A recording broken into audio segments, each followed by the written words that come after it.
Hey everyone, Steve deploying the line here, and today, well, I guess this was yesterday, we had kind of a surprise mini data slate, some new models, some updates come out. Since I don't get stuff ahead of time, I didn't really have time to make a true long form video with some editing that I usually like to do. Like, I'm not going to have any slides or anything here, but I want to go over everything about this, all the changes. I'm quite excited about a lot of them. How it impacts us, how it impacts the overarching game. And I made a couple lists, like 4 or 5, I guess it's more than a couple, of specific attachments and stuff that I'm quite excited for, or not excited for in a lot of ways. But I would like to talk about. So if you want to watch that, please stay tuned for the video. And we're going to go over everything, like I said. Just, you know, try to make it casual, just go through everything and make it flow quite well if we can. Before we start, like I said, please like, comment, share, subscribe. As I say all the time, it helps a lot for new YouTubers such as I. I'm going to a team event right now, actually. As you are watching this video, I'll be driving. That's the main reason I couldn't do like a full edited video as I would like to, but I would like to get this out before it becomes old news. I will be taking, it's the TO Teams event, Tennessee Elite Open, I think it is. I'm playing with a bunch of my friends, or a couple of my friends and some guys that are people they know, really. But I'm just there to have a good time, play my witches, run over some people, stay on objectives as I like to do. Yep, that's really it. Let's get into it. First, I just have this pulled up as the generic overarching picture. We're not going to go over this until we specifically get to the things, but there you go. First, I guess we can do Emperor's Children. This one's not big. They just made the attachability, which was unironically really stupid and annoying. Before, the attachability was you get +1 strength and +1 AP if you make a charge move, which baseline in itself is a relatively normal melee buff. It's not like great, like it compares directly to something like Liberator Assault Group, which is +2 strength, +1 attack with no restriction besides charging. And I think that's overall a stronger buff. But this one also has restriction is you lose this buff if you fight something that also has something so if you charge 2 units at the same time, neither of them get the buff. They have to be solo, or if something else had already attacked that unit. So even if you didn't charge the second unit, it's very annoying. Now it's just they got rid of the charge restriction. It's just you get +1 strength and AP if you made a charge move and you fought something that had not already been fought this turn. So it still has that annoying aspect of your second unit won't get a buff, but both units won't be just completely screwed. Overall, this is not going to make a difference. I will tell you from experience, and you can see on my channel, this attachment, I'm going to say it's kind of bad. It's not very good. I would say it's the 3rd or 4th best attachment behind even Pierce Bladesman and the Demon detachment, because Pierce Bladesman at least has niche like fight first units, more fight first units, and just an always detachment that's always active. You just get social lethal at all times. Versus this one, which is just like you still have to run through some hoops to get an okay buff. It's direct comparison to just coterie, like they're very similar attachments. The coterie buffs are just better. Like rerolls is amazing and it works in every phase. You don't have any restriction besides needing to get them, but having very important strats like AOC, the mortal wound, feel no pain, full rerolls to hit in melee, and the fight me strat are all amazing strats this attachment doesn't really have. And like most of all, you can say it requires effort to get those rolls. To get the rerolls, it does not. It just requires 3 units to kill. You have to kill 1 unit to get reroll once to hit. Like it's not hard to get that detach bonus. Like it takes maybe some amount of effort to get the full buffs, the whole suite, but just getting reroll once to hit and wound is quite easy. So core definition, it's very nice. They fixed it because it was stupid as hell. But I don't think this is gonna take the number very well. Like for instance, in a spectacle spite mindset, EC is the hardest power army to deal with if they still play 3 demon princes. They don't. It's not very hard. But without the AOC demon princes, without the feel no pain from mortals, because that's an easy way we can deal with demon princes, grenading and such. Without the fight me strat, there's a lot of things that make this, because a lot of the rules here are like can be good, but it's all like damaging rules mostly. Like +1 AP, full rerolls to hit and wound, stuff like that. Not a lot of defensive stuff that we need to play around, which makes this a lot easier to deal with. All right, that's easy. I want to go. I guess we can go through this because it's only a couple day sheets. This is actually what I'm most excited for. Raptors. This is probably the longest part. Raptors. I've gotten a full, not a full rework, but essentially a full rework for all intents and purposes. This unit is now amazing. A lot of people mistakenly are down on the price because people like to say they were good, cheap units for 90 points. One, they were not good, nor they were they cheap. They were very expensive and bad. People only ran them because they were forced to. You still have things like bikes or cheaper Colton stuff that still exists to do that job. It's not an issue. CSM lacked this type of day sheet. CSM did not have fast skirmishing units. They had decent skirmishing that were slow. They're all infantry. Chosen were the only ones that just moved D6 plus 6 or 6 plus D6. So a Chosen is slower than the baseline movement of Raptor. At best, it's equal. Why this day sheet is good. First, we'll get into the changes and I'll tell why it's actually good. A direct comparison has, which I have pulled up right here. Spoiler alert. Is now they're 110 instead of 90, so they went up 20. What you got for 20 points is now instead of 1 power fist on the sergeant, you get 3 per 5 power fists. Well, I guess it's 2 per 5 plus a sergeant, so you can get 3 in a 5-man, 5 in a 10-man, which is obscenely high. They also get 2 per 5 plasma pistols, so you get 2 or 4 plasma pistols, and then you get 1 per 5 power sword, which is called a mutation. So a 5-man gets 3 power fists, 1 power sword, and a dude with a plasma pistol, or you can take a gun if you want. Just take the chain sword. So you get 2 plasma pistols, 3 power fists, and a power sword for under 10 points. So that is a very efficient, very fast skirmishing unit that also interacts well as a big 10-man because they really like getting free strats. They like the extra attacks from a Chaos Lord. The 6-inch pylon solid is always great on a 10-man, so they're even good in a 10-man. It's also one unit that's slightly cheaper in a 10-man. It's I think 110 for 5 and 210 for 10. So that's slightly cheaper in a 10-man than 5-mans. But it's opened up a lot of things that are very good for CSM. Like with direct comparison. During the index days, like it's a while ago, but like I said, this army did not have fast flying skirmishers before. I would run 5-man warp talons, and the index warp talons were worse than the current ones. They cost less, but they just had the same ability as witches, which is if you fall back, they take this for escape. But otherwise, it was just dudes with 5-2-1 twin linked, and I ran them for that job. Having the ability to take power fist guys is so much better. Like for instance, the people like jump pack intercessors, and all they have is 1 power fist.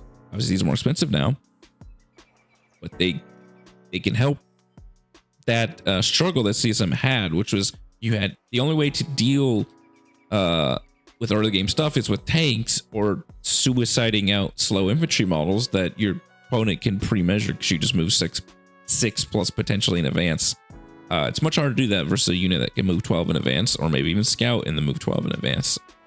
And like I said, they also shoot quite well. A 10-man overall with the 1 plasma gun you take is 7 plasma gun shots plus the character, so 8. So there's 8 plasma gun shots plus the 5 power fists, 6 if you count the character, which is, is essentially 1.5 power fists worth that hit on 2s, and then the 2 power swords. So crap ton damage. So their baseline damage is high, so not having a damage ability is not as bad.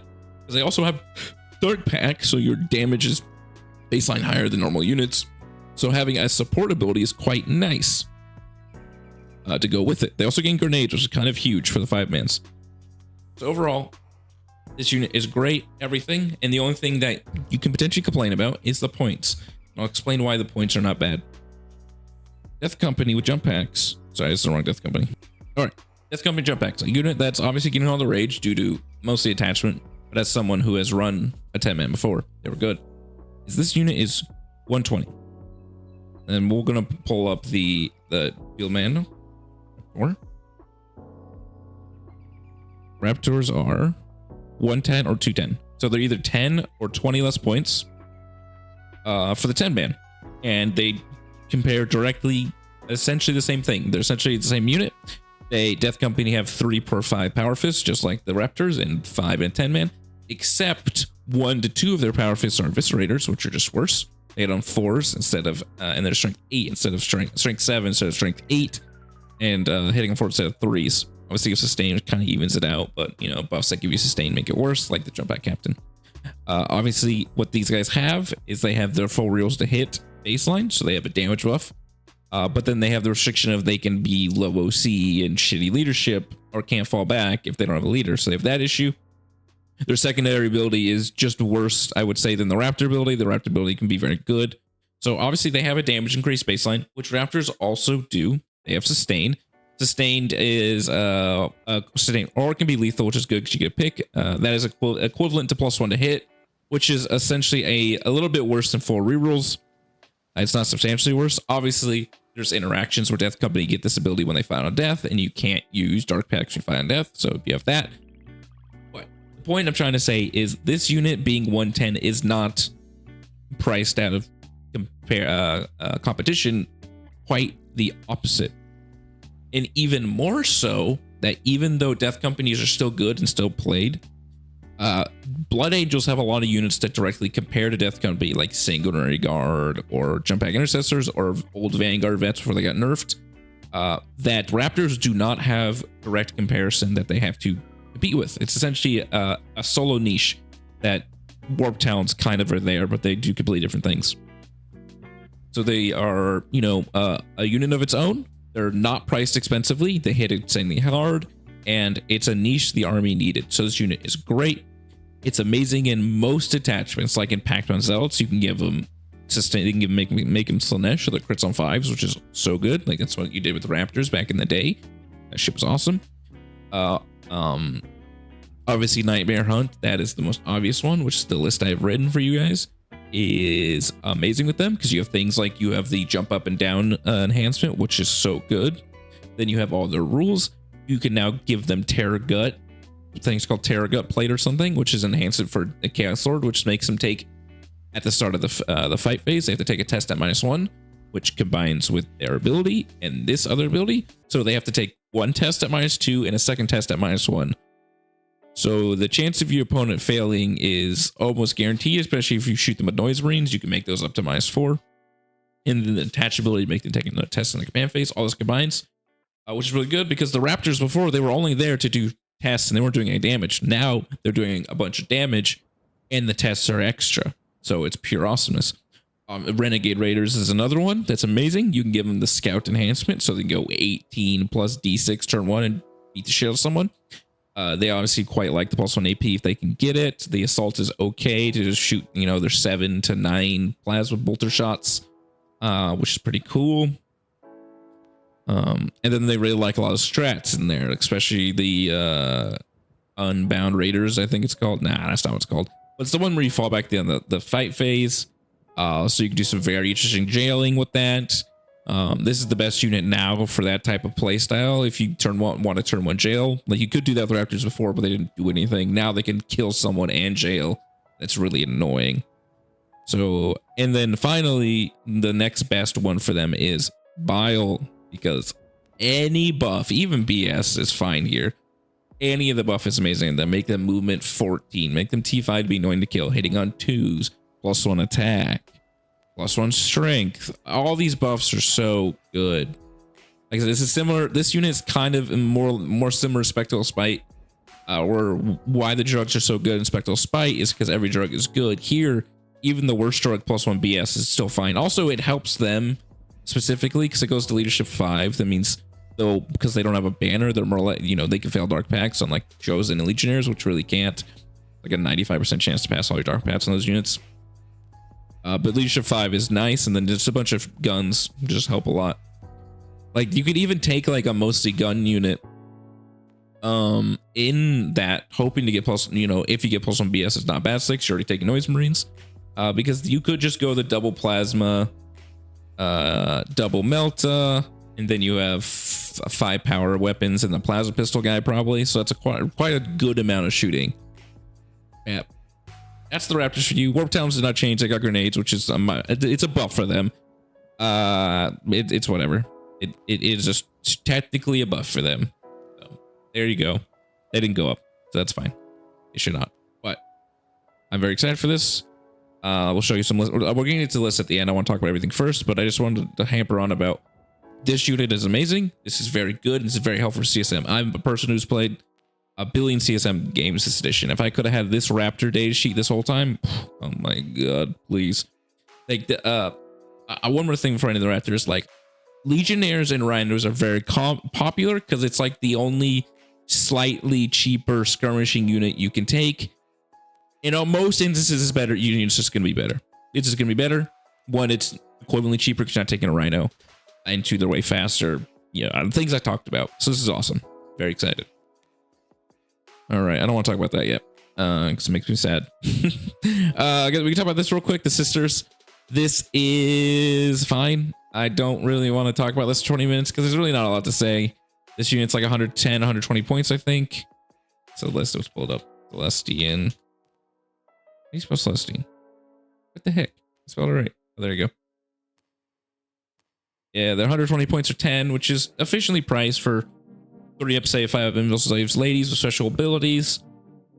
They're very similar to Hounds of Mordecai. If you remember those, they were anti-psyker guys with dev wounds. They were alternate reavers or space wolves, which got taken out back.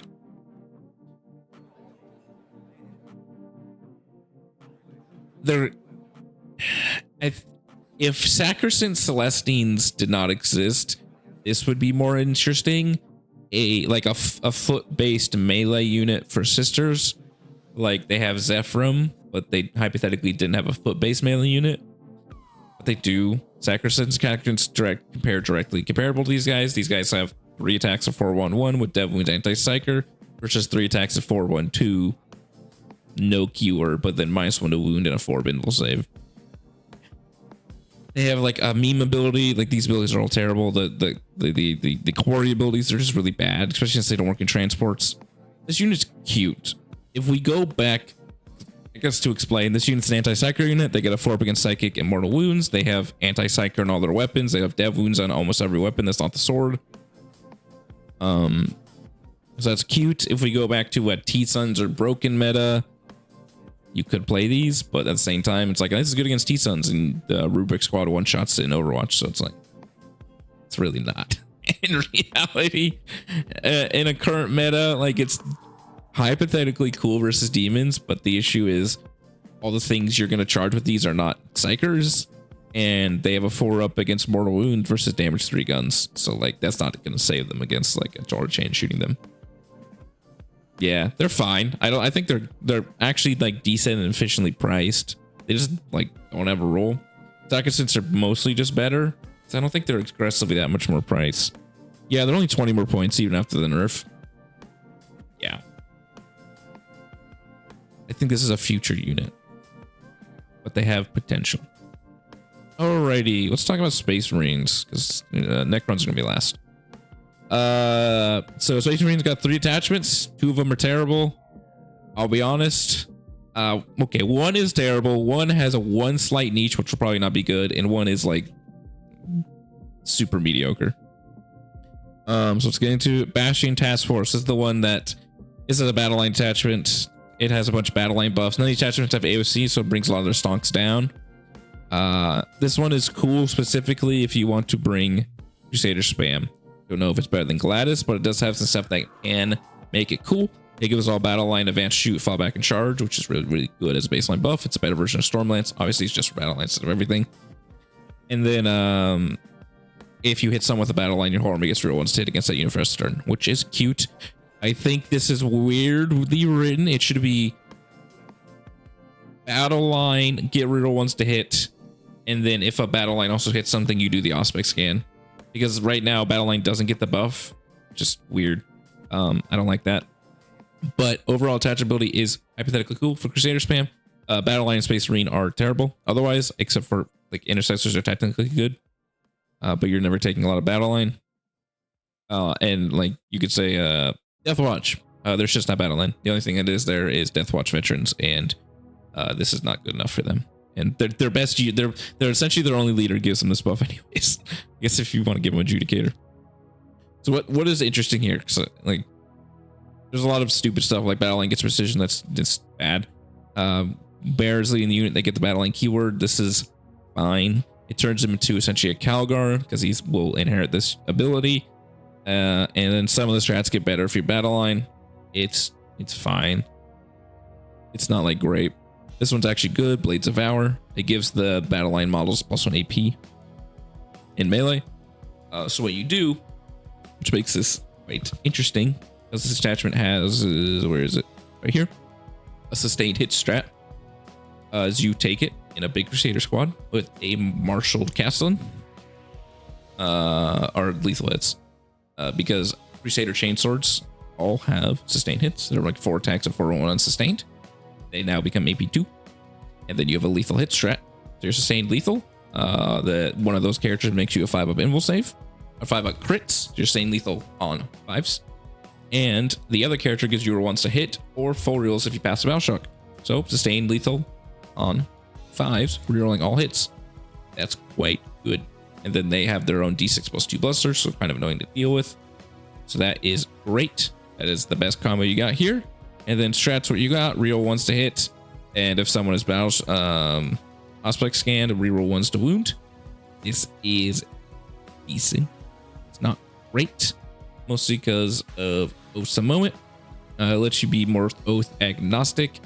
And also, like I said, reroll ones to wound is also, it's like fine. It's like good, but it's like, you also have it in Lieutenant of the Combi Weapon. So it's like, this isn't a unique buff. But for like being oath agnostic rules, and I guess if you're playing Black Templars, never mind. It's better. I was thinking Space Marines in general, but if you're playing Black Templars, you don't have oaths. So it actually makes you a lot better. Kind of for the non-Castellan, whatever. I think the Castellan ones will give you 4 reels to hit. The ones that don't have the 4 reels to hit character. Then if you reroll ones to hit wound when you don't have that, and then you got the +1 to wound, that's quite nice. Okay, this is better for Black Templars than what I was saying originally. Guided Disruption. A restricted version of -2 to move and charge. These strats are already like fine to baseline, like fine at most when they don't have restrictions. With restriction, because it doesn't work on monsters and vehicles, and it needs to be a battle line. Not very good. The best strat here, as I told you, it gives a unit lethal or sustained. You have the restriction, you have the battle line or hitting an aspect scanned unit. But that's what you're doing if you're taking 80 Crusaders. So this makes the attachment. If there wasn't that way to get lethal hits, this would just not be worth it. Being able to get lethal hits, like I said, with all the buffs, you don't even need the +1 AP. So just getting sus lethal, potentially 4 reels to hit, and then you will have +1 to wound against anything that's not T3. Because this is what your attachment does. I mean, it's what your army does. It's very good. It's very good. It's also cute for sword bros too. Obviously, I think it's just better with Primaris Crusaders, and you don't worry about the sword bros. Because you can give sword bros, they have lethal hits baseline. You can give them the same buff, so crits on 5s, potentially 4 reels to hit. And then you can give them sustain too. That's quite nice. Let's see. A suppression -1 to hit thing. This is bad. These are always bad. A sticky objective. This is like, honestly, makes no sense. Oh, sorry, I completely read this wrong. Which one was I reading? That's from the other attachment. This one's good. Sorry, misread it. This is essentially a replacement to AOC. It's a what we still call transhuman. -1 to wound if your strength is higher than the toughness. So like if someone's shooting quite the profiles you want to shoot at Crusaders, things like heavy bolters, those type of profiles, you can make -1 to wound. It's very good. You need this type of buff to make this detachment work. I'm specifically only talking about Crusader spams. Like, I don't think this attachment works otherwise. Like, you could be like my friend Charlie and be a memer with your 60 intercessors. He's quite a menace with that list, but like in reality, that's the only way it's gonna work. So this helps a lot. In a lot of ways, this will probably be better than AOC specific Crusaders because half of the Crusader models are just scouts, so they have a 4-up save. So AOC is less efficient there. But this is very good. Nothing to say here. Bad. This is for the Crusader list. Like, it's fine if you're taking. It lets you fall back, shoot, and charge. But you have to target an aspect scan unit, which won't be like that hard, but it's kind of annoying. Obviously, this ability is useless if you only take battle links. Your army just does that anyways. But it's nice if you're still thinking about taking the executioners, though they are so much worse without advance and char, advance and shoot, and +1 AP ignore cover. So I don't even know if you would. I think you just go max Crusaders. Crusader max, baby. But yeah, this attachment is kind of funny. It's like the first battle line specific attachment I'm like kind of has playability, but in reality, it's not gonna be good. But it's fun if you play like Templars. Orbital Assault Force attachments, terrible. I'm not gonna sugarcoat his attachment's really bad. It gets 3 units deep strike and then a fucking terrible ability. Your army gets reroll ones to wound if you were set up this turn. This does affect disembarks, as I've seen a lot of people just completely ignore.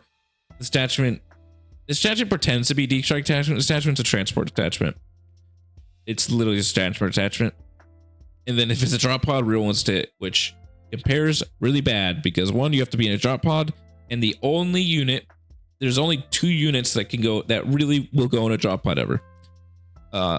Stern Guard and Hellblasters. Stern Guard got photos to wound anyways against the Oath target, and Hellblasters essentially have to shoot the Oath target, which gives photos to hit.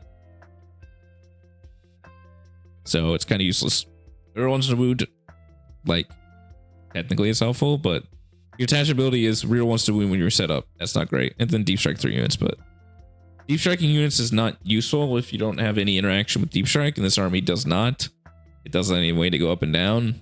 It doesn't like have any buffs for deep striking, and the one buff you do get is nothing. Enhancements, these are all like really weird. It has 1 good one and 3 bad ones. Like they're all once per game, which is really weird. Reroll charges when you are set up. A reroll charge enhancements is already not very good. Like it's not a real charge enhancement with a restriction. Like, okay, this is bad. Scout 6. These are always good if you have the points. So this like interacts with the transport ability. The issue, though, one issue, is Space Marine dedicated transports are terrible. They're just bad because GW has essentially banned the Rhino from viability. The Impulsor is one of the worst dedicated transports in the game. Because like they have decent transports, like Land Raiders. Those are not dedicated, so you can only scout if you're dedicated. I don't even think the Repulsor's dedicated. If it is, I'm sorry and I'm wrong. I don't think it is. So yeah, this is technically nice, but very awkward. Not like CSM where you're scouting Rhinos, or Drukhari where you're scouting any of those transports. Orbital Uplink Reliquary. You can redeploy 3 units. I don't care. The foe was captain has existed all edition. No one takes them. Like the only army I would want to redeploy in is Shadowmark Talon or Space Marine like Codex. This dedicated gunship. This is bad because Terminators are terrible. It's a Terminator model at the end of the battle. At once per battle, if this was every turn, it'd be okay. But at the end of your fight phase, you can go up in reserve. It's normal up and down. Nothing to say about it. Yeah, Terminators are bad, and Terminators literally need to fight the O target to do any amount of damage. So like this rule becomes nil. Like the real ones to wound, I guess, kind of works. If you want to play Terminators, play Lysander. He gives you 4 rules to hit and wound in his detachment, and they actually have decent buffs like +1 AP, ignore cover. You can actually do damage. Do not do that. All right, suppression strafing. It's another suppression strat. Technically, this one lasts forever, which is kind of funny. You pick an enemy with an 18 to take a Bioshock test at -1. And if they fail, they're suppressed. Doesn't say the suppress ends. While suppressed, you're -1 to hit. It's till the end of the battle round. They're always like that. Nothing lasts forever, but it is funny. Like you can do command phase cute stuff, like take a Bioshock test. Like I don't care. A tactical decapitation. This one is like kind of okay because it's also both phases. It's shooting or fight phase. You gain precision, and if it's a character unit +1 to hit, there's a lot of strats like that that are 1 or freaking 2 CP gain precision. They're usually 5 phase only, so this one works in both phases. And you also get a benefit that's not just precision. So there's a lot of times 1 CP just get +1 against characters, which is nice. It's nice that they figured out 1 CP or more off 2 CP gain precision is one, if not the worst strat you can have in the whole game. It's really bad. So it's nice this one actually has a buff because 1 CP +1 to hit and the shooting aren't in fire phase, though with a restriction is decently good. It's a good buff. 1 CP, 5 phase, 6-inch pile and consolidate. This is fine. It's better in other armies. Space Marines don't have really melee or good melee, and the ones they do have are kind of smaller units. This is best on bigger units, but it is like factually a decent rule. Like it's not. I'm not gonna say this is bad. It's just a little awkward in Space Marines. 1 CP gain lethal or sustained within 12 if you are set up this turn from a drop pod or you're within 12. 1 CP, lethal or sustain in either phases is a decently good strat. It's not like an amazing strat. This is that with like a Reaper's Wager has that with no restrictions, for instance. This is that with a restriction. You have to be within 12 or drop pod. It's kind of weird. So like in melee, it always works, which is nice, I guess. But most of the shooting for Space Marines wants to be outside 12. It's all like long range tanks, so it won't work there. That's kind of weird. Like the best you're gonna get with this is like putting it on a Stern Guard squad, giving a sustained hits out of a drop pod. There you go. Line screen. The strat's really fucking terrible. Wow, this strat's really useless. Bonus shooting phase, they pick a target. You pick your target that was targeted, so like your intercessors, and then a smoke vehicle or drop pod with a 9, and then you both activate smoke. That's what it says. That doesn't say that, but that's what it does. It gives you stealth and cover. This is a million hoops to give a unit that's not being shot at smoke. I don't understand this strat. It's really bad. If it just said 1 CP, nothing, 2 units, use smoke, it's like fine. That's about it. It's not great. Onward for the Emperor. This is like the best strat, but it's still kind of hard to use. End your opponent's fight phase. Big infantry unit was not set up this battlefield this turn, which means not rapid ingress. Or like very nichely, they kill your transport and then you have a chaplain on battle shock yourself. That counts as setting up. There you go. That's the only 2 things I can think of. And then a friendly transport. If you are wholly within 6, you can embark on it. At least it's not dedicated, so it works in things like Grand Raiders. It's fine. You kind of have a rule like this baseline in Space Marines anyways with repulsors. It's not the same. It requires you to be charged, but repulsors is if someone is charged near a repulsor, they can just embark onto the transport. So repulsors save you from being charged like melee. This doesn't save you from being melee because you have to live through a whole fight phase, so they're kind of different, but it's a very similar rule. It's like, okay, like I said, it's kind of the best strat in here because just going in a transport's always nice. If you actually had a good transport bonus, it'd be interesting. Like a lot of the transport attachments, like they have a good transport bonus, but they just have the issue of, you know, you lose your bonus when you disembark. This one doesn't even have a good transport bonus, so it's like, and you don't have like a transport that buffs you, because like the only one I can think about is a Razorback, and there's only 2 units in Space Marines that can go on Razorback. I think it's just Tactical Marines and Devastators, and those are not really great to be using Razorback rerolls.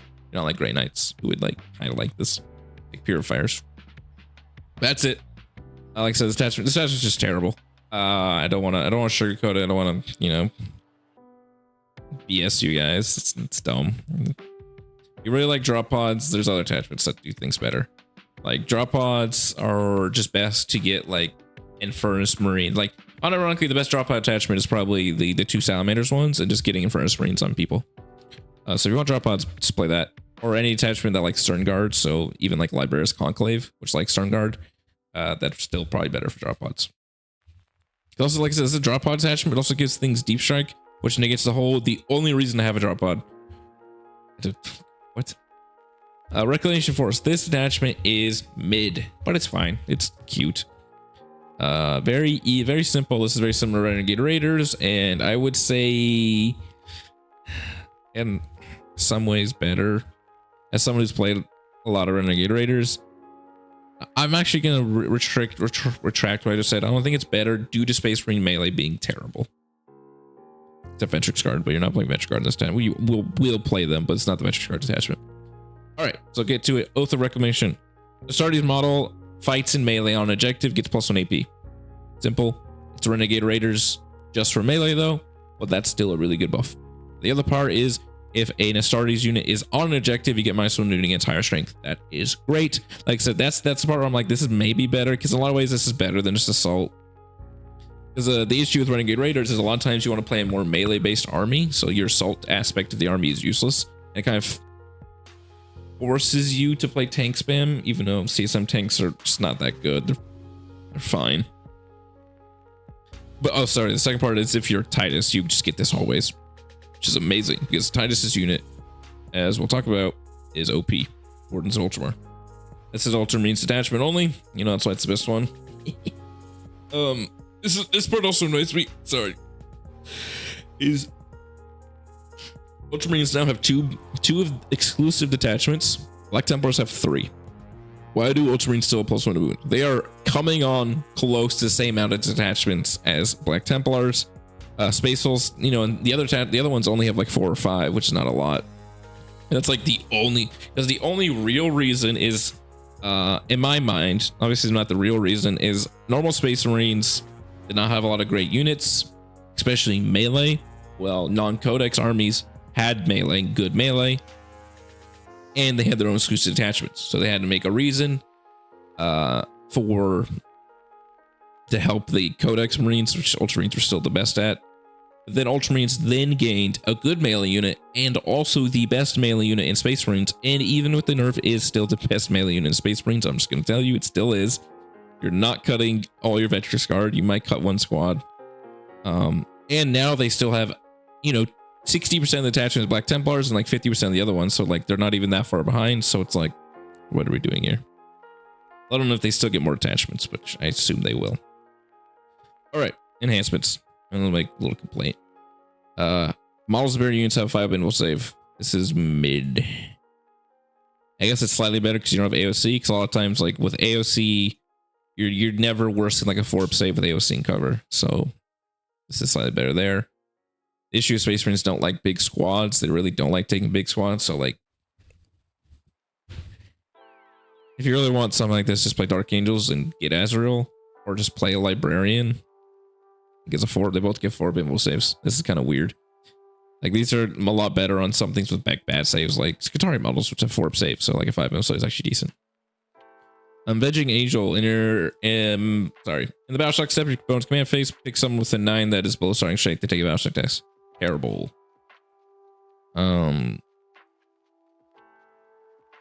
It's another restricted reroll charge one. The Bears unit is able to reroll charges against objective units. This is better than the other one, but still bad. If a rule just says your unit can reroll charges and that's the whole enhancement, that is a 10-point enhancement. It's a 10-point enhancement and it's pretty mid. Reroll charges restriction is bad. Libertarium. The model gets to reroll hits and wounds against objectives. This is okay. Like I said, the issue of Space Marines is they already have reroll hits. So if you like want this buff, if you put a captain in a assault intercessor, you literally have this buff. You have to use your oath the moment, so like whatever, but that's like, it's cute, but then you figure out like this is just assault intercessor with a captain. Because they, you know, to get the 4 rolls to wound, you have to be objective in anyway, so like this is the best enhancement, but it's not like not great. Space Marine characters, once again, also not very good at killing things. The only one that's really good is the once per game foot captain who wants to be assault intercessors or stern guard. All right, Crusading Conquerors, end of the command phase.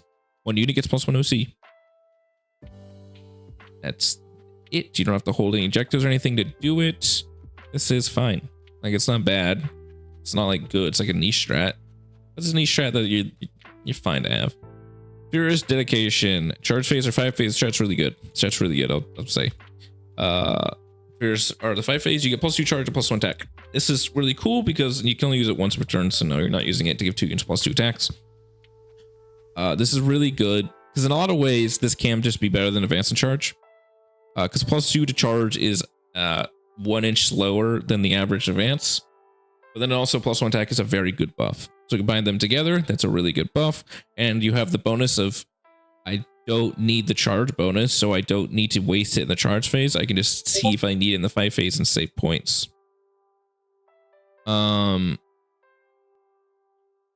Which is really good. This is a quite good damage buff. Mostly not better than Lance, but overall, because it's both a support and a damage buff, that's really good. Fight to the end. Normal 1 CP for a fight on death. These are okay. They're fine. They're not great. That's it. You will, and this is another thing that like the issue with these is since they're random, you need a big squad to make use of it. Because on 5-man, you just might roll like 3 3s, 4 3s, and get no value from this, and just essentially waste a CP. That's why the 2 CP guaranteed ones are the best, because they're guaranteed. Especially Space Marines, so you have CP abundance. like a, but you have more than the average army. But it's still like it's not actively bad. Like a lot of the orbital drop detachments, they were actively bad. Here we have one great strat, one nichely good strat, and one decent strat. Like there's nothing bad here yet. One CP, fall back, shoot and charge. It's good. It's just good. One CP in the movement phase, sticky. This strat is bad. Issue, it says it's the move phase. You can't use it unless you've already preemptively held that objective, because you don't control it until the end of the move phase, which is after your ability to use this the trigger, whatever you want to call it. You can't use a strat by just walking on an objective. You also have sticky on intercessors, so it's like this strat's actually just kind of not good, I'll be honest. Like the only thing is like you have a vindicator on a midfield objective that lived, then he wants to run away and you want to put nothing else on there. It's so nichely not great. Arching ever on. This strat is weird, and I'll be honest, I think it's bad. Your opponent's fight phase, opponent's move phase after they fall back. You make a d6 plus 1 normal move. So it's a d6 plus 1 normal move from a fallback only. So it's a plus. So it's already, like, you could say at best slightly better reactive move than a normal d6, but then you have things like guerrilla tactics from Gladys, which is just d6 or 6, a normal reactive move, which works on fallbacks. Or you have Stormlance, which is always 6. So it's like d6 plus 1 is like fine if it was a normal reactive move. If it was a strictly better d6 reactive move, that would be kind of interesting. D6 reactive moves are kind of bad, but it's only fallback. It's like once in a blue moon this will come up, but it really won't, because also Space Marines don't have like good transport. So that's a lot of these type of abilities are best on. Say like Eldar, for instance. Just run back in your transport. You don't really have transport in this army unless you're specifically taking Land Raiders, which you aren't really doing right now. But overall, this attachment has, I would say, one great, one good, 2 okay strats, one trap strat, and one like kind of bad strat. So I would say like 4.5 like decently playable strats, a decently good attachment ability. The issue is this attachment, I will just say, is just going to be worse than playing Blades of Ultramar if you want to do this type of Mice Window and stuff. That's kind of the issue, because Blades of Ultramar is side grade. Gladys is better if you're running specific things like tanks. But this is not a bad detachment. It's fine. I think it's not better than Stormlance, Gladys, Blades of Ultramar, but it's a fine like 4th tier type thing. It's probably better than something like White Scars and stuff. All right. When we get to the day sheets, we've already seen them. It's not a lot to talk about. But we know the points, which are both 90, by the way, which is ridiculous. Captain Titus, I made a whole video on this guy. I hate this guy. He sucks. I made a whole video on both these guys. But we only had like pseudo leak points or whatever. They're both 90, which is stupid. So yeah, this unit for 90 points is stupid. It's 4 guys with 4 wounds, 2 guys with 3 wounds, or sorry, 4 guys with 3 wounds, 2 guys with 4 wounds. It's all T4 of the stuff. This is fake because you have to have lost all your T4 guys, which that's never gonna happen when you kill all these guys first. And the unit they're leading, they have really good melee. Like I said, 8 attacks at 401, especially if you're playing like Gladys or Blades of Ultramar. Then you get, you know, Lance plus 1 AP in melee, so it makes your AP a lot better. Because like this, one of these is from the humans, by the way. A human has, because they just printed the same melee. Like this is just a flavor fail. This is annoying. So Gladriel, the banner guy, has the same melee profile as, who is it? Lucia Vestia, one of the humans. A human has 4 attacks and 2s at strength 4. Okay. And then, like I said, you have 8 attacks at 422. Oh, sorry, you have essentially 9 power sword attacks. Just one is, you know, you have 8 power sword attacks, 1 mastercrafted power sword, and 1 little bonk stick. So you have a lot of melee. Then it's all OC2 because you're gonna put Titus in it. It's all leadership 5, which is quite nice. And it gives you a redeploy. Like you don't have to use a dumb enhancement. This unit that's just 90 points. Even if you're just taking it completely solo, you just get your redeploy. Just fine. It's nice. It lets you suicide your scouts, just deploy in the line to block stuff, which is just nice. You know, you can't do that in Space Marines. You need your scouts to live. We can go do that with impunity. It's very good. So why this is very good, especially with nerfed Vetrix, is this with either 3 or 6 Blade Guard veterans, and Titus is either 350 or like 270 points, depending if you take 3 or 6 Blade Guard veterans. That is like 13 models. Most of them have invul saves. They all have 3 or 4 wounds. They get reroll once to hit and or armor save in melee. They have insanely good melee, especially with the Lance AP. You have Titus's, they have sustained, and you have Titus's annoying bitch ass ability. So it's just a lot. So in my opinion, as we'll get to my list at the end, is I just replaced the third. I would say you just replace your second or your third Vetrix guard, depending on what you were taking before, and just replace it with Wardens of Ultramar with Titus and Blade Guard veterans. You just pop the shit out for -1 to wound on them.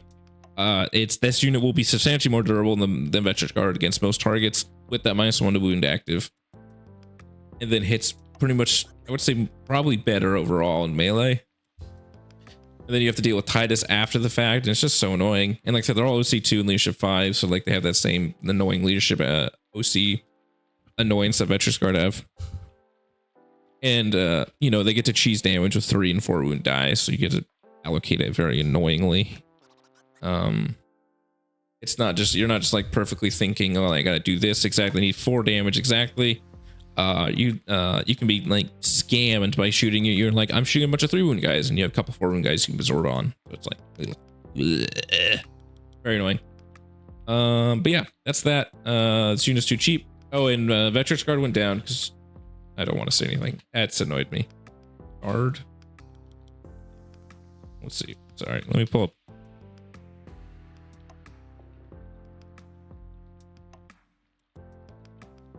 All right, here we go. Vetrix Honor Guard.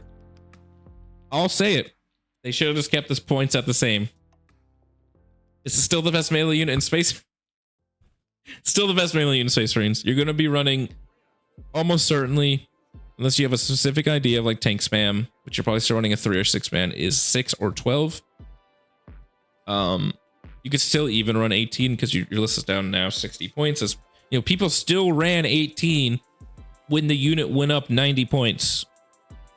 So when it's down more points again, yeah, you could still run your 18.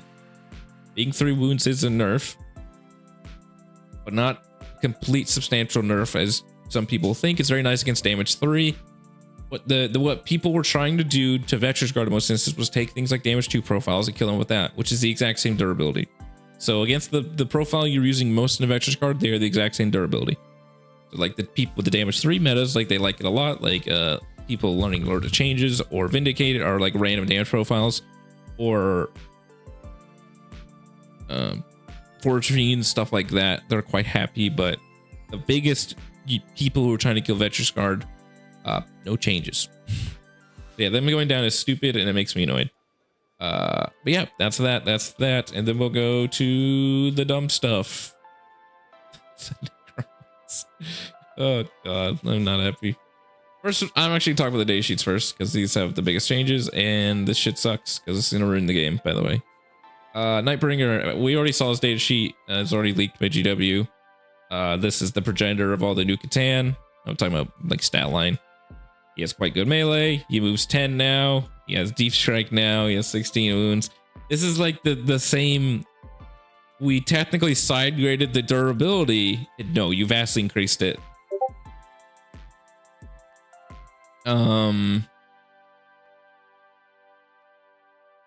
This one's way like a bigger version of the Vetrix change than what I just said.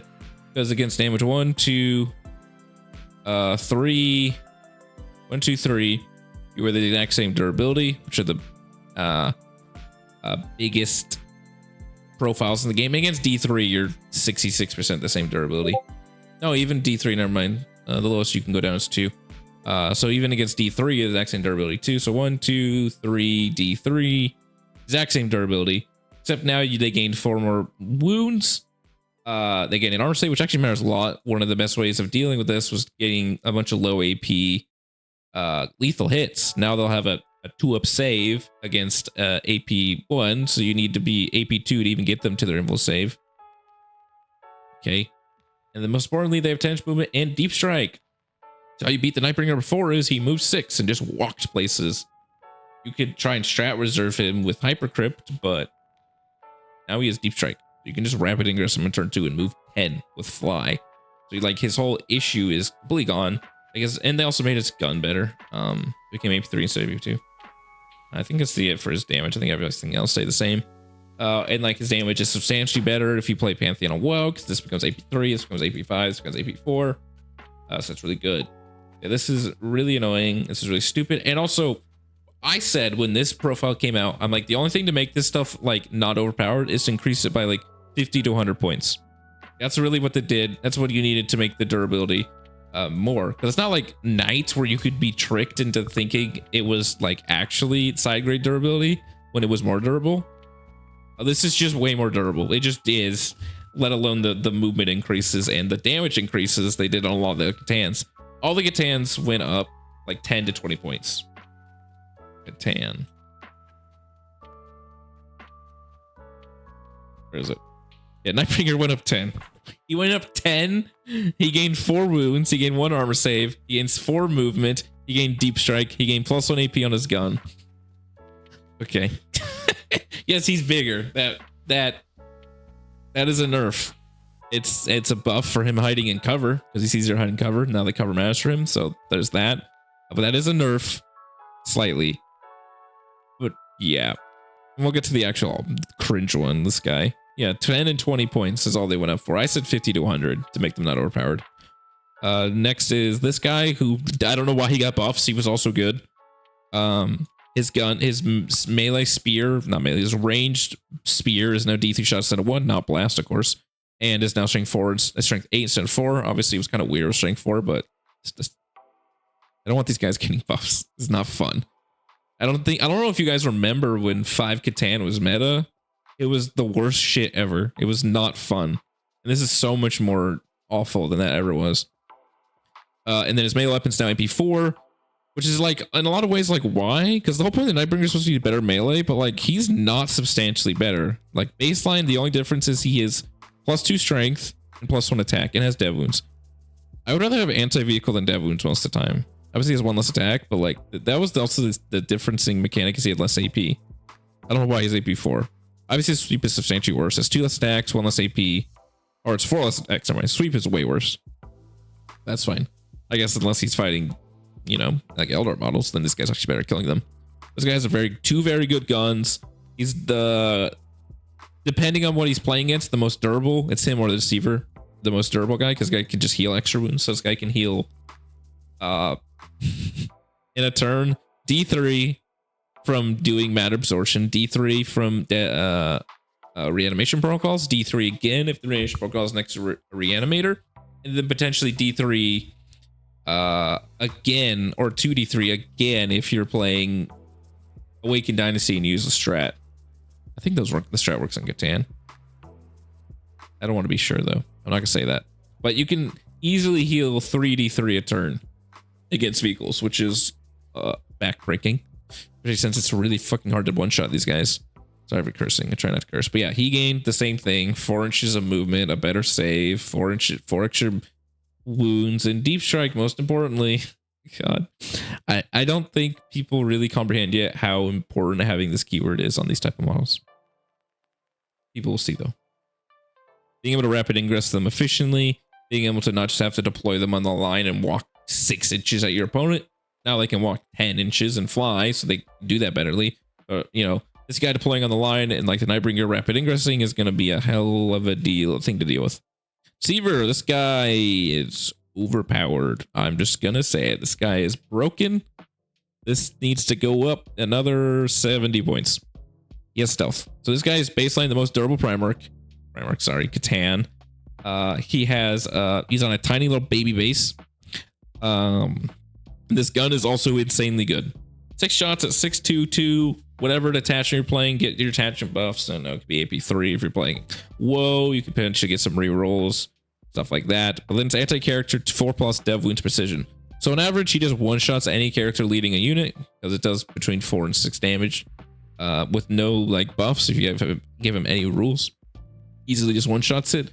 So it's really bad for your opponent, or just randomly, you know, kills 3 to 4 2-wound models inside of a unit. And you still have to take some saves. So you might just kill like 4. His melee is actually quite respectable. 8 attacks at 10-3-3, potentially 10-4-3.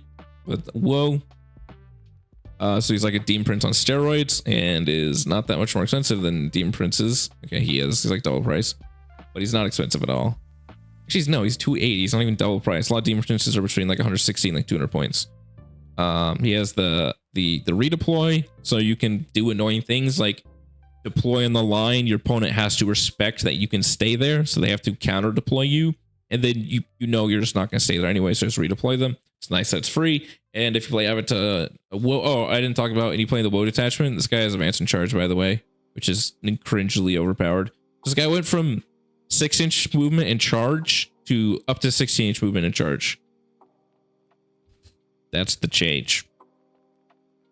And then this guy gained the Vect Aura on a guy who has Deep Strike now. So you can just, oh my god, you can rapid ingress this guy who has Deep Strike. Well, 9 inches from your opponent's line because they're not going to kill him in most instances, or you just, you Deep Strike him in a place where they can't kill him. And then he also Vex your opponent. And then he goes beats their ass. Luckily, he's only 8-inch movement. GW decided if you're not on 100 mil, you should be an 8-inch movement, which is, they should be 6, but, I'm... yeah. All right, so this guy's overpowered and it makes me sad. This is not going to be fun. Like, I'm not here to complain. This is just not going to be fun. You guys thought Knights were bad? Playing between 3 and 6 Catan every game is going to be the worst because these are so much harder to kill than Knights were. They do way more damage in melee. They're just more annoying. The issue with Knights, if you failed to kill them, that sucked. You probably were going to lose. But you could kill them next turn. If you fail to kill these guys, they could easily almost heal to full. And if you are the Void Dragon, just heal to full next turn, and then there's nothing you can do about it. And then, like I said, they have more more interactions than Knights did. Knights were just essentially data sheets with barely any strats. So these things have Deep Strike. They have rules for the army. They have buffs they can give themselves, so they have synergy. Unlike Knights, which was just a bunch of data sheets. And then Transcendent Catan, this one didn't get changed too much. I think he already had Deep Strike, but if he didn't, he gained it. And then this weapon became damage 2, and his melee became strength 10. And maybe AP 3. It probably was AP 3 or 4, but it gained strength 10, most importantly, which is quite good. This melee weapon is very good. It attacks at 10, 3, D6, sustained hits 1. Obviously, if you fight 2 wound guys, you might just fail to kill them, which kind of sucks, but this gun will not fail to kill a lot of them. Let's get the same stat line, T11, 3-up save now. 3-up save on this naked guy. And then 16 wounds. And his ability is... oh, I didn't say all the abilities. I guess we'll get to the attachments. I don't need to. This guy is just very good. Everyone's talked about him before, so I don't need to. But he's essentially like very comparable to something like Lionel Johnson, but a lot is better because he has this good keyword that Lionel Johnson lacks, the infantry keyword, which is good for us to Spectral Spite though. He's 10-inch movement, which is kind of crazy. He's T8, 3-up, 4-up. He has fight first, 9 wounds, very good. He has a quite decent gun, 4 shots at 6-2-1, ignores cover, sustained hits 2, and then pistol, which is good for him because he's infantry. And then he has very good melee, 6 attacks at 6-1-1, and then 6 more attacks at 10-3-3. And then he has a 6-inch aura of mortal wound and psychic against 5s, which is quite nice. That's the same that the Scarab guy had. The little Wraith dude, the floaty little vehicle thing. Now you don't need to take him because this guy's better. It's also like 160 points, which is like ridiculous. Jesus Christ. He has the Primarch ability, load up within 3 of Destroyer Cults. And then he has this insanely good ability.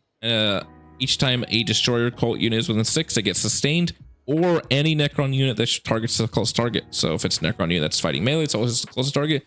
Or even like things like the Silent King and DDA is shooting close target, always gets sustained. 6-inch aura. And it affects him too, so always gets sustained. And he has this okay ability. When he kills something, you pick up Destroyer Cult and they get roll insta wound for the rest of the turn. That's fine. But he's very good. Like I said, my first is amazing. Very good melee is amazing. If we play the Destroyer Cult as we get to, this becomes strength 12. This becomes strength 8, which is insane. This also becomes strength 8 to fix guns. Then he has a bunch of rules in that attachment. But the Saint Hits is also very good because Necrons have ways of getting crit 5s. Quite easy ways. Alrighty. What's that fact? Alright, I want to read that.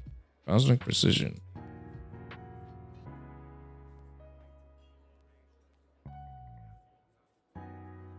Oh, I forgot the shot works on Catans before. Or maybe it didn't. I don't think Cosmic Shard works on monsters. Never mind. I just forgot it worked that way. It's kind of funny. All right, let's get to the attachments now that we, are sad. Uh, all right, we'll get the first one, which will be quick because this one's not very good. Canoptic detachment, cryptic detachment. It's not very good. It's fine. It's like whatever. Range weapon, cryptic models. Models? It's not even units. It's so weird. So cryptic models have assault. I don't know why. Cryptic like do not have weapons. It's not like 9th edition where like a plasmancer, I think. One of them. The one with the Entroptic Lance randomly was really good at shooting. None of the cryptics are very good at shooting. They all like hit them forwards with like a bad weapon. So it's really weird. Unless you yeah, and then another one in your shooting phase, a cryptic unit, you get a buff. You either get anti-infantry 3 up, anti-mounted 4 up, assault heavy, Norse cover. This is fine. Like there's not a lot of shooty units that cryptics are leading. Cryptics lead like things like wraiths, warriors, and mortals. That's about it. Unless there's one of these that lets them lead something else. That's about it. Not a lot. It's really just immortals. So mortals getting like Norse cover, I guess. They have a way of getting AP. They do. If you play Saris. Saris just gives you an aura plus 1 AP, so that part's okay. And then like getting anti-infantry and anti-mounted just help no matter what. All right, enhancements, Quantum Apicus. It's one of these ones. You get a CP every time you select the unit for a stratagem on a 4, you gain CP, and if it's on an objective, you gain on a 3. Okay. Atomic Disintegrators, cryptic model only in a shooting phase. When you pick something else, you can also pick anti-vehicle or monster 5. This is good for Tesla, the Immortals. There you go. That's really the only thing that's really going to use it for. Of compression. Also, like wraiths have like 4 or 5 shots each, so like whatever, these become better with wraith shooting. But wraith shooting also just hits on 4s. It's not very good. Of compression. Sorry, at 6 to the range of 6 inches to the range, equipped by range models. This is pretty. This is good for immortals. This is like the immortal attachment. I'll say. Sorry. Nothing else is that good. It's good for warriors because their guns are like 12-inch range. So, but they hit on 4s. They got like 1 shot or 2 shots. I'm like, okay, this is the best for immortals. I guess it's any model. Sorry, this is not just cryptic. I was thinking cryptic. This too is any model. This is probably realistically best for like a low cost lord, leading some low cost destroyers. Either version, probably the normal ones make them of 30-inch range or something. It's probably the best use of it. Gravatic bolas. Their shooting phase. It's a guaranteed pin. You just gotta hit them, which is fine. The bearer has to hit. Never mind, it's not even the unit. I don't know if the cryptics have any flamers. I don't think any of them do. But it's a normal pin. -2 to move and charge. It's nice because any unit besides Titanic. So this is, better than most low suppression type strats. It's enhanced, but you don't have to spend a CP on it, so it's decent. It's okay. But like you're targeting, shooting a fight phase, pick a Necron unit. You ignore ballistic skill, weapon skill. And if it's a cryptic wound roll, that's quite good if you're a cryptic unit. Such a hit in wound rolls. We're all very used to wound roll restrictions right now. So yeah, you can understand. Issue, like I said, there's not a lot of things cryptics can lead. Like, let me pull it up right now. I'm going to show you guys. Cryptics don't lead a lot. Here's a spoiler alert for one of the attachments we're going to go over in a second. Chronomancer. Chronomancer leads Immortals, Necron Mortals, and Necron Warriors. And Technomancers can read, like, Wraiths and stuff. Like, they don't have a lot of options.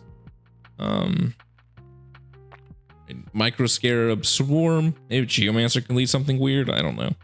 That's the new one. Your opponent's shooting phase, after it picks target on the fight phase, pick a cryptic infantry. So specifically, no, any cryptic joining unit is an infantry. So like this can work on, you're never going to, sorry, I got ahead of myself. I say you'd hypothetically get a race, but it gives you an impulse. It gives you Necron Warriors get a 5. It's also specific to these 2 day sheets. So, okay. It's just Necron Warrior or Immortal being led. They get either 5 impulse if they're Warrior or 4 up if they're Immortals. This is quite decent on Immortals. Immortals are T5. And, they have 1 wound. So if they're quite easy to kill at that point. But at the same time, if you don't kill the whole squad, you're going to get pretty much the whole squad back instantly. Because, like, you heal 2d3 in your command phase, potentially plus a res orb, you'll just get everyone back.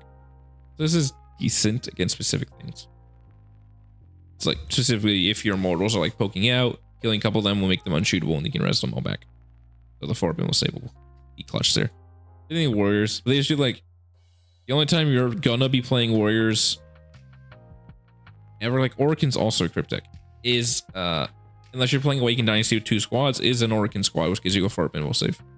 All right, Animus Curse, shooting phase or fight phase, cryptic unit. Oh, okay, sorry, it's one of these strats. When a cryptic model dies, you get 4 reels to hit against that unit for the rest of the game. That's what it does. These are always fine. That's it. This one's more strict because it's cryptic only, so like you have to have like random cryptics running around. And people like psychomancers and stuff running around, so that could help. There you go. Synergistic empowerment. Start a shooting phase cryptic unit. Okay, this I guess gives you the rules you need. Select the friendly Necron's model within 12 of a cryptic model. Oh, it's only that model. You can give a non-monster or vehicle the cryptic keyword if they're within 12 of a cryptic, which like still weird because it's not gonna help you here because this is still models give assault, but it means you can give a unit that's not being led your detachment ability, and you can give them ignore wound mod. I'm trying to see where it interacts with this ability. Wait, doesn't. Nah, I was gonna say like you can give them the ability to die, but this only lasts 1 phase. 1 second, I gotta mute something. I've returned. That's really about it. Let's see, and then this. It lets you use this too, I guess, if you're a lot of CP active. This just lets you pick a second ability. So the biggest interaction is probably like assault, ignore cover, anti whatever. That's really it. You can pick 2. Potentiality siphon. Your opponent's command phase, you get to reanimate someone, and if you're cryptic unit, 1 extra wound. This is fine. These are always good. You need out of phase reanimations in Necrons. Overall, attachment's kind of bad. Like I told you, that it's all about cryptics, and they don't lead a lot. It's really just mortals, which aren't very good. It's not like actively face panningly terrible, as a lot of attachments are, but it doesn't really have a rule. Crystal Legion, this attachment's awesome, very cool. I think it'll be the most popular attachment. This is the one I wrote a list for it too. All right, Cold Fervor. All destroyers have +2 strength always. That's really good. It's not melee too, it's shooting, which is very important. And this one, a second ability. The first time each turn, destroyer cult unit kills or brings someone down to half strength. Everyone else in your army gets, besides monsters, gets the +2 strength. It's very nice if you really want to run this card. Destroyer Ankh, a Overlord model. Gotta go command burst 2. They become destroyer. They get +2 movement, +2 attacks, which is cool. Like, you know, +2 movement, you get +2 attacks and +2 strength. You become a destroyer keyword for all strats. This is fine. I like a lot of people right now are like, you can take a translate location Overlord. He becomes strength 10. He gets 6 attacks. You know, he's dev wounds, which is nice. And you can take Lich Guard. I personally think Lich Guard are kind of terrible. I did not do in my list. The Lich Guard are kind of an awkward unit, but they do nothing well. They are both slow. They move 5 without advance of charge. Our attachment has advance of charge if you specifically take this enhancement, and then you can move, you know, auto advance 6. But that's a lot of support you need for them. They're not that cheap. They're actually not very durable. They're just, if you want to do any damage, they don't have an invul save. If you take the shields, they're just 2 wounds with a 3 up save and a 4 up invul save at T5. So they're mostly less durable than, like, they're a less durable Blade Guard veteran, which has 3 wounds. T5 does not matter that much. They like, don't have feel no pain or anything. They have -1 wounding entire strength, I'm pretty sure. And if you take the shield, their melee is absolutely terrible. It's like 3 attacks, 6-2-1. So it's weird that they're really bad. So they're really bad at damage. They're really slow, except with a lot of support. And they have terrible OC. They don't have guns. They don't do anything well. They don't hold objectives very well because they're fake durable. They have terrible OC, and they don't kill anything very well. There's a lot of weirdly invested points, so I didn't take them. And like I said, since they're not destroyers, they don't always get the +2 strat. You need to kill something first. So even if they only get, even getting up to like getting strength 10 war size is interesting, but strength 8 like swords is not that interesting because they're not really even going to kill space marines very well with only 3 attacks a model. Murder Mine, this is quite good. Cryptic model. He becomes destroyer, which is really cool attachment. You have 2 ways of gaining the keyword. And you can ally to any destroyer unit, and you get +3 movement. So there's 2 really awesome things. There's 2 things you do. First, you can do a Chronomancer to lead a shooty destroyer squad to give that unit fire and fade, and -1 to hit, which matters, which is really good. Or, and the other way, I took Toiler to the first direction in this list. Or, and I think this might be better, you take a Technomancer who moves 10, so he moves 13, and you put him with Scorps. 1, he also makes him vulnerable because you give him 5 of Feel No Pain, and then he heals every turn. But now you have a model that moves 13 in a unit that moves 8, so it vastly, and he's on a big base, so vastly increases the movement speed because you have advanced charge in this attachment, and he makes it more durable. So I think that in the end will actually be the best way to do it. I didn't do it in this list, but I think the next way I would. That's really cool. As someone who's played a shit ton of Vanguard Nids, it has used specifically a unit that does that. You take Tyranid Warriors who move 6, and then you add a Vanguard Tyranid Prime who moves 10. So that's, or moves 12. I think it's 10. So it's 4 extra inches of movement. Plus he has a big base, and you just put him outside the front 2 inches away from everyone. So it's like a +4 inches to their movement. Essentially, I think he moves 12, but essentially it turns warriors on average to a 10-inch moving unit, even though they move 6, just because of the character. Same thing here. I think on average it'll make the destroyers move about 11 or 12, which is really fucking good. So sweet. I'm talking about Scorps here because it's the melee ones. Mark of the Necusaur. People are on Sword Cult unit, they get +1 it. People are underestimating this one. I think this one's quite good. I'll tell you why. I'm gonna spoiler the combo right now. Is destroyers, normal destroyers, are 3 shots of 5/2/2 with lethal hits. They get reroll ones to hit. Always, or reroll all hits against objectives. So get my throat. The low cost Lord gives you crits on 5s. And there is 2 ways of getting sustained. You can either get sustained, this strat, so 1 CP gets sustained, either phase, or you have Atramar, the new guy, Nekusar, who gives an aura of sustained. So now your destroyer units are 18 shots at strength 7, -2 damage, reroll ones to hit, sustained hits, lethal hits, crits on 5s, and against objective 4 rolls to hit. So if you hit on 2s, your fish ability, you reroll everything that is not a 5 or 6, goes up dramatically. The damage output of that unit is fucking insane. I think this one's quite good if you can afford it, and you're not taking these 3 anyways. I'm not taking this one, so I'm taking all 3 of these. But yeah. Cursed Circuit. It gives you a blood surge. I'm not going to read all of it. It just, destroy control unit, they get a normal D6 blood surge. The end. Quite decent for Scorps. I think this one's overhyped. I think it's fine. All right. So baseline, we'll get to it.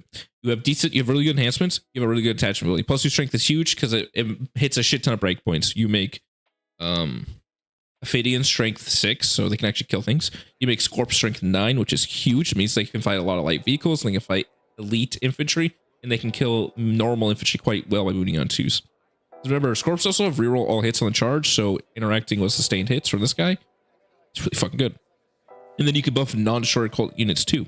You have a really good baseline, and like, okay, so I didn't finish. Normal low cost go to strength 7, so it means they don't wound anything on 6s anymore. Nothing in the game is T14. So instead of wounding T5, T10, 11, 12 on 6s, they wound on 5s. And now they have access to sustained hits. Combines that with that. Heavy destroyers, I think, go to strength 16, which doesn't matter too much. Amidic destroyers go to strength 8, which is really good. Those are 12 shot guys. I think it's all for destroyers. Yeah, a lot. It's very huge.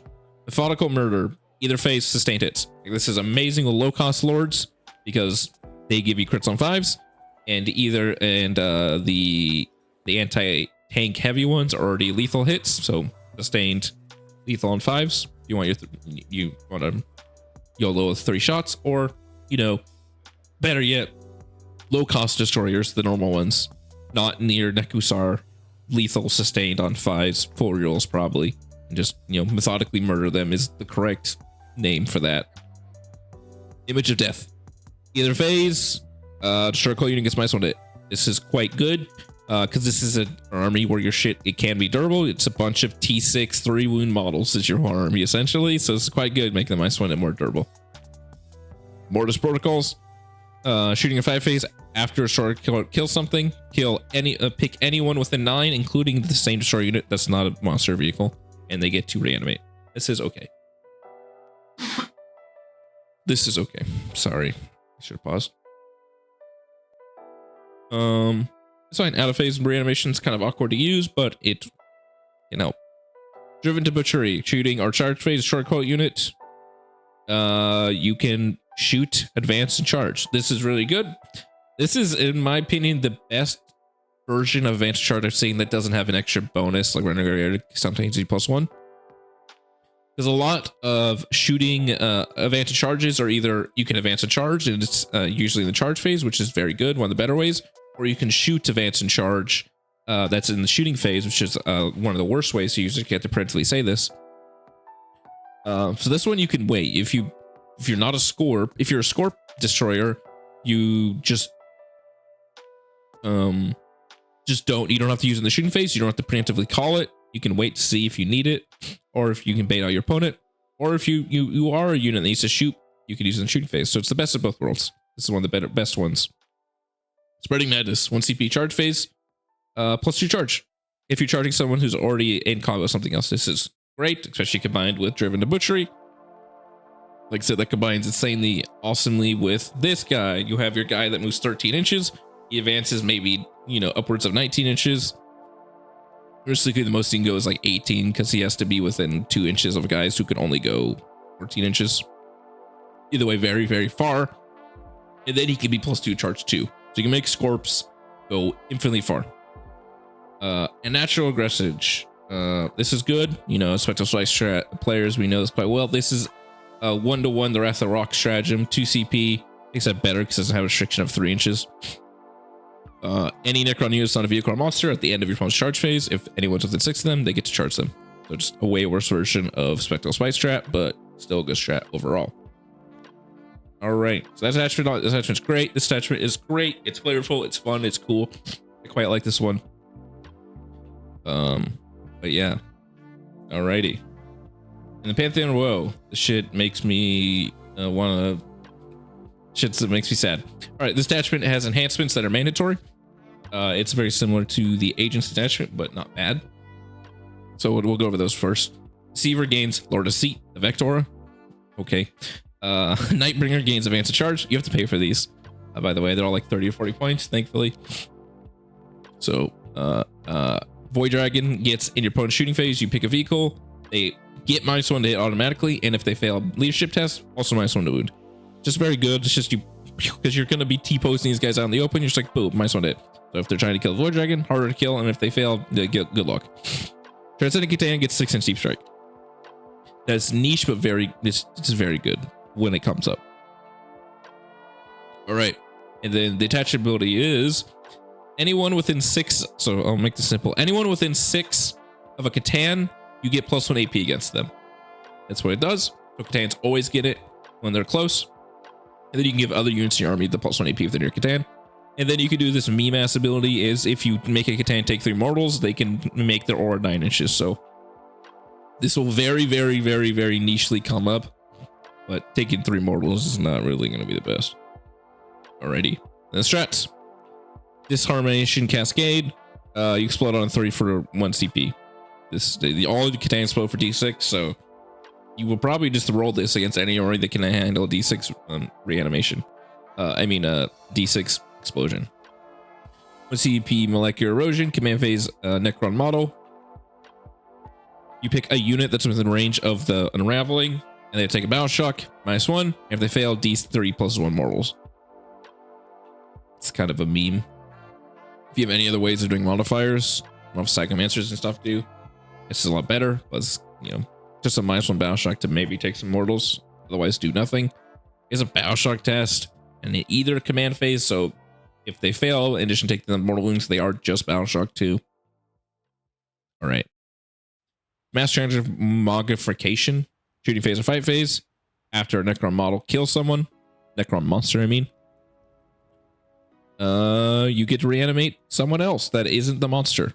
So it's essentially just a worse version of the Necron, this version, the strat, Mortis Protocols, but it's a lower range, and it's 5 phase only. No, it's both phases. It's a lower range, and they have to had been within range of the unraveling. So like, what can happen is you can't like pile and consolidate into a different unit and then do it, because then they weren't in range at the start of the phase. But it's still like fine. But it can't luckily target Catans. You can't heal Catans with this. God. Entrophasic aura targeting. During 5 phase, pick a Necron unit that's not a monster. The real ones to hit. If they target an unraveling unit, real ones to wound 2. This is quite good. You're taking, and it's either phases, so it's very good for anything. You're taking Scorps. They already have real hits on charge, but real ones to wound is very good for them. Otherwise, any shooting unit. All right. Chrono Distortion. 5 phase after an enemy has selected their targets. It is a 1 CP, any Necron unit, 4 up, fight on death, and if they're near a Catan, they're unraveling, a 3 up. So Catans are always 1 CP, 3 up, fight on death. You are literally always going to hit this on them. You know, probably same thing. You can use both these strats, by the way. Oh, you can use both these strats on the same dude. You're probably going to roll 1 3 up, and then your opponent will lose. All right. 1 CP phase melding. Your opponent's moving phase after an unraveling unit has been selected to fall back. 1 Necron unit was engaged in range of them. It forces desperate escapes. Yeah, the battle shot got -1. This works on Catan, which is quite nice. Yeah, 1 CP force desperate escapes. It's very scary because it's just automatic. Like, you have to take a desperate escape. And if it's -1, it's on 3s. So it's not like amazing. It's going to win you games, but it's very trump cardy. It's like, I can do this. Are you sure you want to fall back? It's like, I can't really afford that. That sucks. All right, let's get to the list. Where I gotta go. All right, here's my Catan cool list. This makes me sad. All right, I'm not a Necron player. I have played Catan Spam before. I played Catan in the Index. I was a Necron player in the Index. I love 30 Lich Guard, which is not really playable anymore. Obviously, the amount of rezzing in Lich Guard itself was way worse. But yeah, I spelled that wrong. This is Pantheon of Woe. This Catan Spam is either going to be Pantheon Low or Hypercrypt. I don't know specifically. Hypercrypt used to be the way. It might still be the way. I'm not saying it's not. Bringing them up is very OP and stuff, but this might be better. Especially because, making all their sweeps insanely good is very good, or just AP5 melee. All right, first they have all 3 named guys, and then 1 Transcendent Catan. I don't think you only take 3. I think you take either 4 or 6. You can't take 6 in this attachment. It would be a Hypercrypt thing. So I think 4 is the best for this detachment because it'll let you take things. Like I took a Nekusar and or Metar, who in reality is probably wrong, but he's very good and is not expensive. I took 5 death marks. Just, this is just doer units. Like, because your army is held up by the Catans. So 5 death marks, 5 flame, 1 infiltrate, 3 Ophidians. I like Ophidians as doer units. 1, they can potentially kill stuff. They go up and down, and they give lone op to Nekusar, and then he gives them sustain. He also gives these assholes sustain. Remember that. So it's quite good here. They're quite nice. They're not expensive too at 80 points.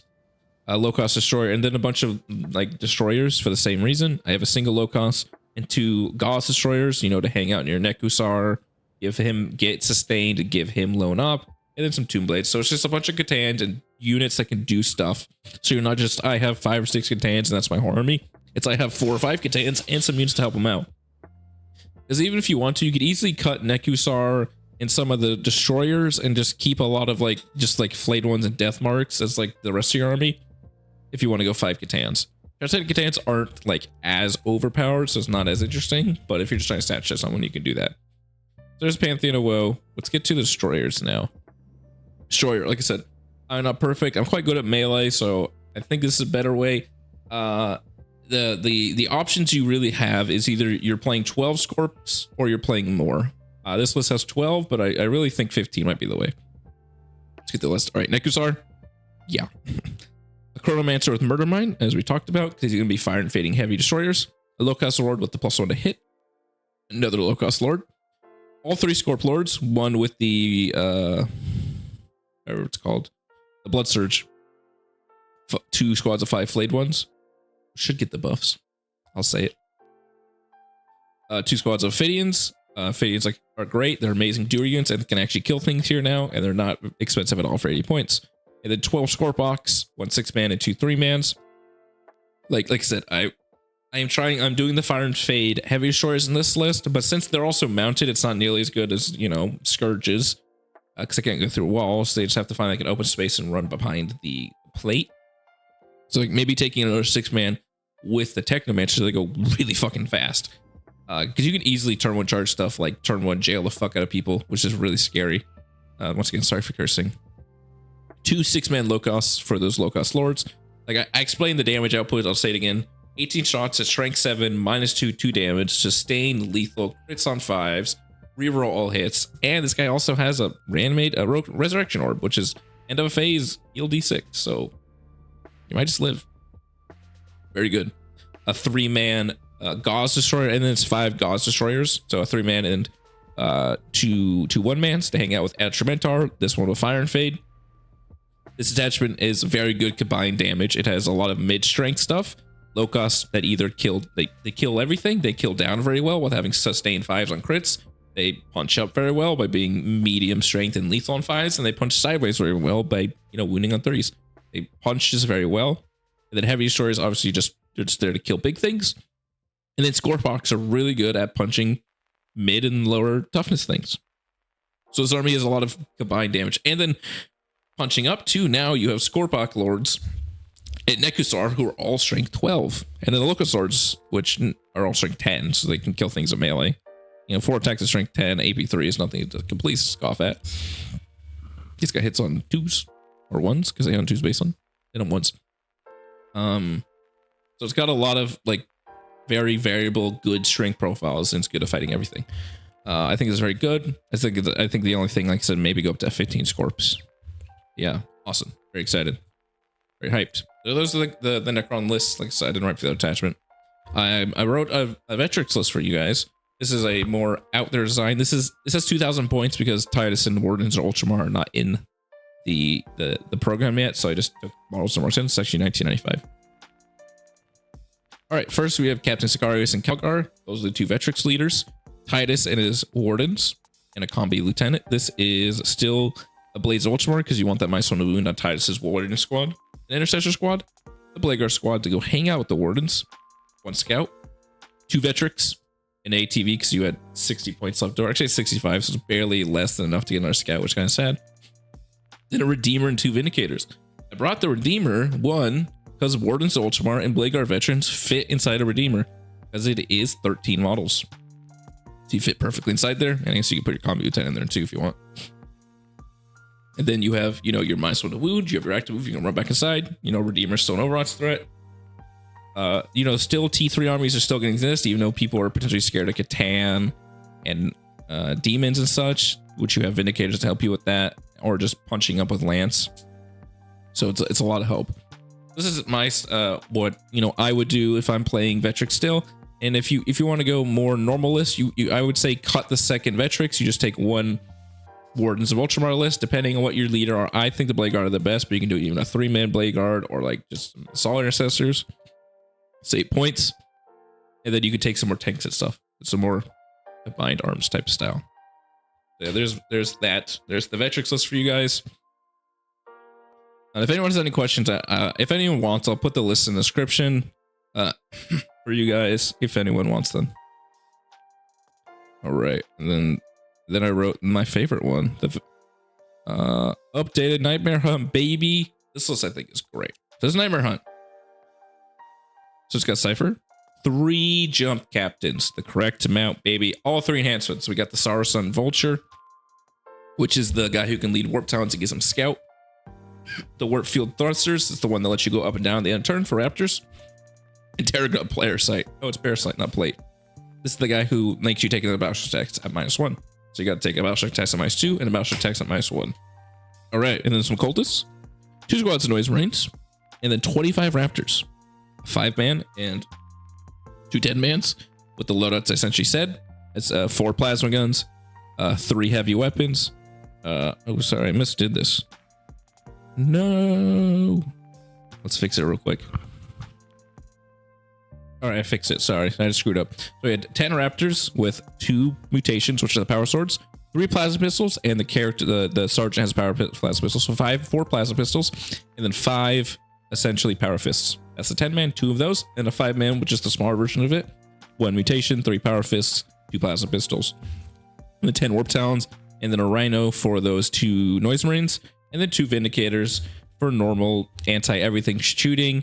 If you were me, I would not play these. You know, this is me we're talking about. We have tanks. Hate tanks. I'm an infantry kind of guy. I'd probably take like things like legionnaires and stuff. But this attachment, this is really good. You're very fast. You have a lot of damage now with raptors, noise marines, and warp talons, and it's very good at doing combined damage and you know just doing random debuff damage and such. That's all the detachment stuff. The list I wrote up for these cooler detachments, or more scary detachments. If you have any questions, please leave a comment in the description, or leave a comment. I will post these lists in the description if people want them. I can't do it right now because I'm leaving. Like I said, I'm about to go to my team event. I'll be posting some shorts, updates and such from that, pairings and my scores and such. So watch those shorts if you want. And yeah, thank you for watching. I hope you enjoyed this video. It's slightly longer, but not too long, I hope. And I hope you all have a great day.